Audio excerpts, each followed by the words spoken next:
Here everybody, how are you? We're gonna do a second eye from Bioniko, an amazing new device. We wanna thank Bioniko Models to be able to try these new innovations, which are amazing. We also want to thank the custom surgical and micro-rec team. We're gonna be able to record the surgery and also to have people from all over the place watching the surgery live. I want to show you a couple of interesting things about this new model. The first thing is we're gonna have a moving eye in the Romano, okay, in the head of the Bioniko, and then we're gonna have a moving eye that is gonna, react into pressure like horizontal and also vertical. So we also have a new innovation in the anterior segment in which the capsule, the anterior segment comes with the capsule with the capsule rex is done, and also you have the lens inside the anterior segment. And I really want to thank a good friend. We have been in this together for years, for many years now. We're getting old, and is the engineer behind this. We are both passionate about simulation and about teaching, and we are doing together everything we can to make this experience the best as possible with something that is very important. It's called fidelity. Fidelity talks about the similarity between these tissues with the human tissues. But the most important thing we are always talking about is how much you can learn in an experience like this. So I want to thank Andres, who is right here with us. That is the genius, the engineering behind all of this. Andres, thank you so much for being here with us.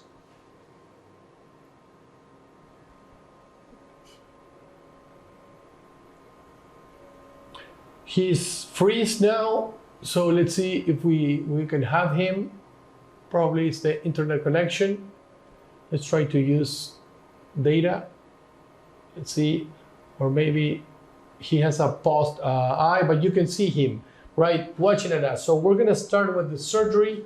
The first thing we're gonna do is we're gonna do the incision. We're gonna do a little bit of zoom in, and we're gonna do a temporal approach of this case. We're gonna focus correctly in the cornea. We're gonna grab the eye because it's a moving eye. We're gonna do a first plane at the limbus, and then we're gonna do a 3-plane incision. It's very important to see the light reflex in the cornea. You see the first plane, second plane, and then we're gonna enter the anterior chamber. In this case, it's important to put viscoelastics. We're gonna enter injected viscoelastic, and then we're gonna move to remove all the liquid we have in the anterior chamber. You already see that we have the anterior rex is done. We're gonna do a little bit of zooming here, and we're gonna play with the focus to have a perfect focus. There you see. I have a perfect focus in the anterior capsule and the lens, and we're gonna enter to do the hydrodissection, a very important step of surgery. You see, I'm taking my time. It's very important to have a perfect hydrodissection, and let's see if the lens is already free and moving. You see that the lens is almost free. We're gonna try to rotate, but I don't wanna break it. It's almost there. We're gonna do a little bit more of hydrodissection. There you see, it slightly came to the anterior capsule, but I'm putting back into place. Now I'm gonna rotate the lens. The lens is free already. Okay. It's very important to check that the hydrodissection was perfect by rotating the lens. The lens is free now. Okay, I'm gonna put it back in the bag. Now let's do the sculpting. There you go. Remember, it's important to take care of the sleeve while you're gonna insert the Phaco tip through the main incision. It's important also to see the correct position. You need to be very, very careful that that sleeve is placed perfectly. In this case, it's put into the side.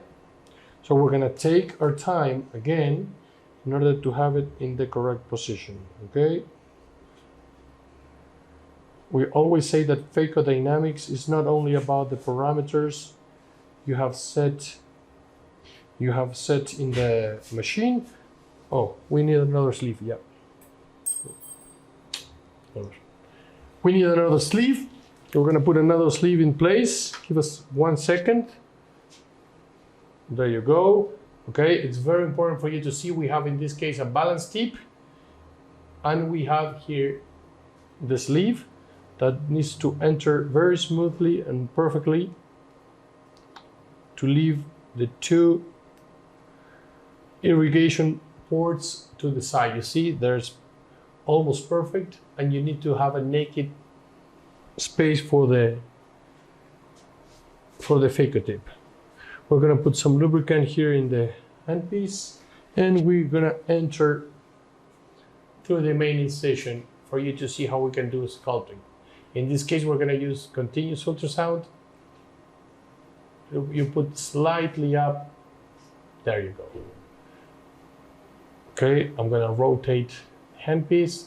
Always have a center eye, always play with an X and Y, and then in position 1, remove all the bubbles. You're gonna advance in 3, touching the lens, come back in 1.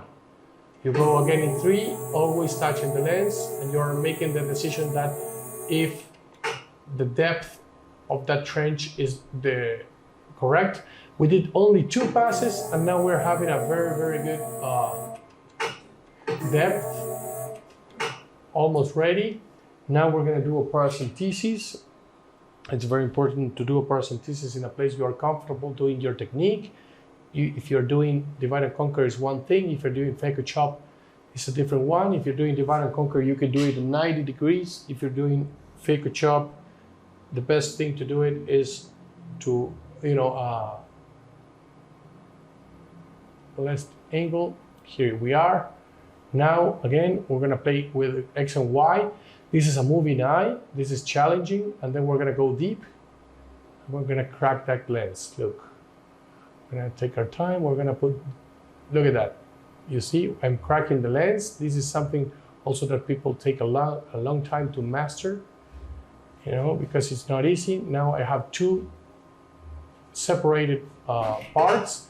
Now, since I have a small piece right here, I'm gonna go to quadrant removal, high vacuum, high aspiration rate, position 2. I have an occluded tip. I come to the safety zone, and look at that, 2, 3. With an occluded tip, I do position 2 and 3 in the safety zone, and I emulsified a medium hard kettle. And again here, position 2, bring it to the safety zone, 3. Now what is happening is I have a big fragment here in which I'm gonna go in position 2. Again, I'm struggling to have a center eye. This is something I love because a moving eye requires that skill, the skill to have a center eye at all times. And I'm gonna go with the second instrument to try to identify the fragments which have the best size in order to emulsify it or to chop it. In this case, we have a big fragment. You can see that on position 2. A little bit of 3. We're going to try to chop it again. 2 and 3. Then this movement that I do laterally is something I really like. Why? Because I put the fragment in the correct position. Again, I go to the lens, 2, 3, 2, 3, and then emulsify it perfectly. Okay, again, position 2, safety zone, 2, 3, safety zone, 2, 3. You see the difference between when I have a big size or a small size second instrument. Then I'm gonna chop it. Look at that chop, it was great. Small fragment, 2, 3, 2, 3, and emulsify it perfectly. Again, You know, correct size, position 2, 2, 3, 2, 3, lateral movements I was talking about, lateral movements, lateral movements, lateral movements, and you know, we emulsified already half of the lens. Then I'm gonna rotate this side, and as you can see, we can see some cortex also moving. Okay, we're gonna do INA in this model too. I bring it to the safety zone. I do chopping, so I have a smaller part. This is 2, 3, 2, 3, 2, 3. You see how efficient I am when I have the correct size of the lens. I always want to see the point of my phaco tip. I'm always in the safety zone, and I'm doing phaco with my foot. You know, phacoemulsification should be done with your feet.